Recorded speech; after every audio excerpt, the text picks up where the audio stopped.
formo part de CGT Laborals Ensenyament. La nostra secció sindical aglutina tots aquells treballadors en centres educatius de Catalunya, però que no són ni mestres, no va gaire, no? Se va tallant. Bueno, o sigui, no som docents, com auxiliars,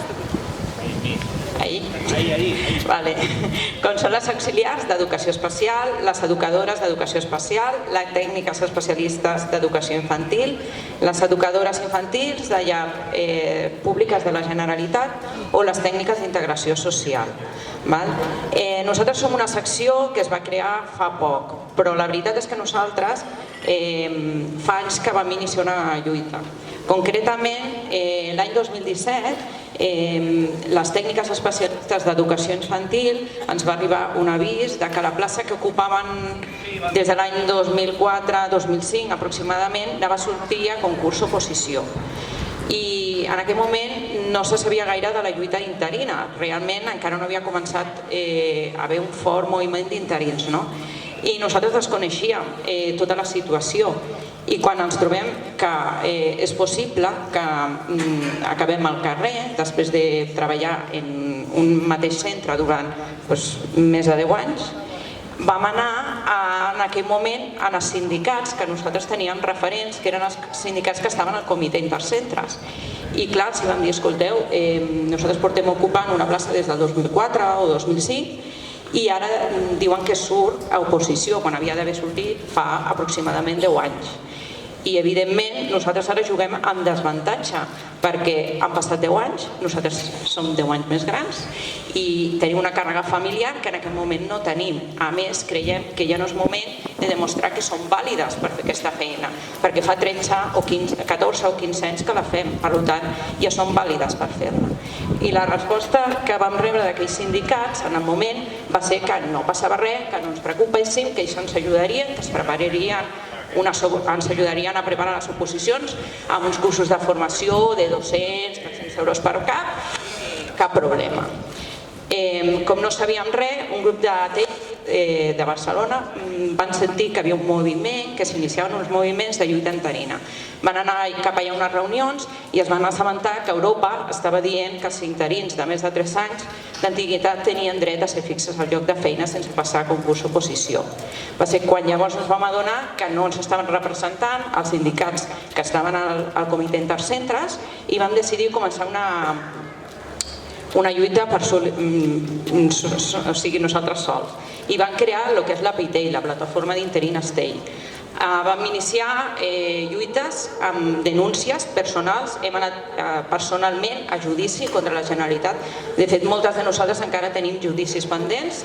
Vam arribar al Parlament, vam anar fins i tot a lluites estatals, vam anar a Madrid, vam tombar per tot arreu. I quan van començar a haver la possibilitat de fer un concurs de mèrits, que està mal fet, jo ja sé que el concurs de mèrits que ha sortit a la majoria de cossos no està ben fet, tot i això a les TEIs ens van fer passar l'any 2021 al concurs oposició, que va deixar aproximadament un 10% de les interines sense plaça fixa. Tot i això, en aquell moment, aquest any 2021-2022, quan ja sabíem que teníem plaça fixa moltes de nosaltres, ens vam trobar amb el hàndicap de que havíem de seguir lluitant pels nostres drets i evidentment cap dels sindicats que estaven en el comitè intercentres ens podia representar perquè ja sabien que no estaven lluitant pels nostres drets. No sé si sabeu aquesta dita que diu si vols estar ben servit ja cal que et facis tu mateix al llit.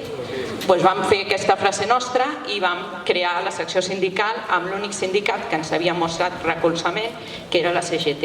I d'aquí sorgim el personal laboral de CGT Ensenyament. El pròxim dia 25 d'abril, per primer cop, anem a eleccions sindicals i esperem poder entrar en aquestes taules de negociació per autorrepresentar-nos. Dit això, si jo us expliqués tots els punts que volem aconseguir, aquí ens dona la mitjanit i no els tindríeu encara tots explicats. Així que us explicaré 3. Ahir parlant amb el Jorge un moment li vaig comentar, realment me fa vergonya haver de dir avui aquests 3 punts de lluita que encara tenim, perquè la situació que nosaltres patim és molt precària realment.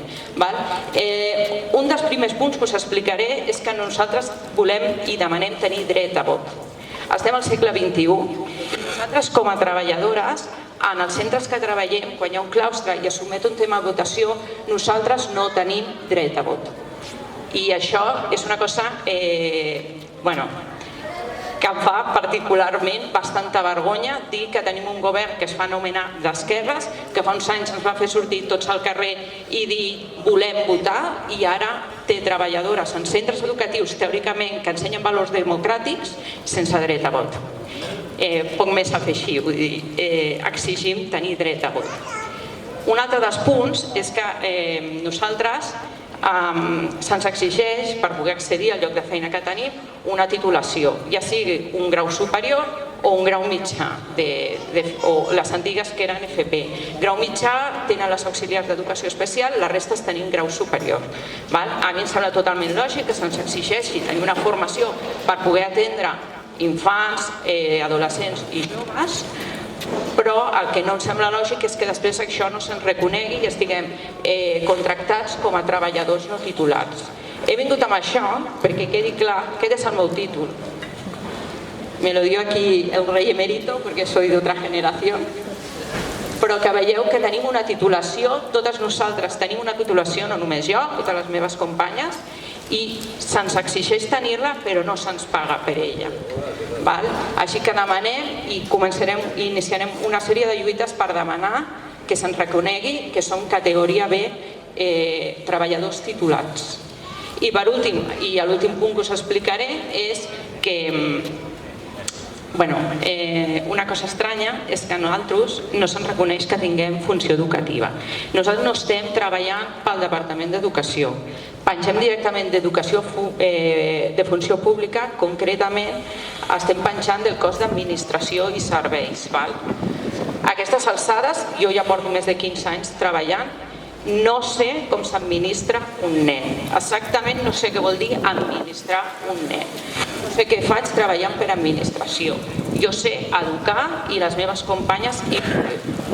És cert, o podríem pensar, que el nom de tècnic d'integració social podia haver despistat aquestes grans llums que tenim de la Generalitat que ens estan col·locant i van pensar tècnics d'integració social que deuen fer, col·loquem-los administració. Però la resta de treballadors és bastant trist que no s'hagin adonat que som de l'àmbit educatiu, perquè auxiliar d'educació especial, la paraula ho diu, auxiliar d'educació especial, educadora d'educació especial, tècnica especialista d'educació infantil.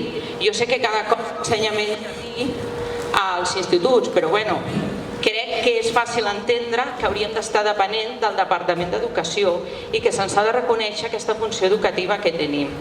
Si jo, que suposa que no i no me'l reconeix, m'he adonat que hauríem de ser de l'àmbit educatiu, no crec mandamasses que estan fent totes aquestes gestions no sàpiguen que nosaltres tenim una funció educativa.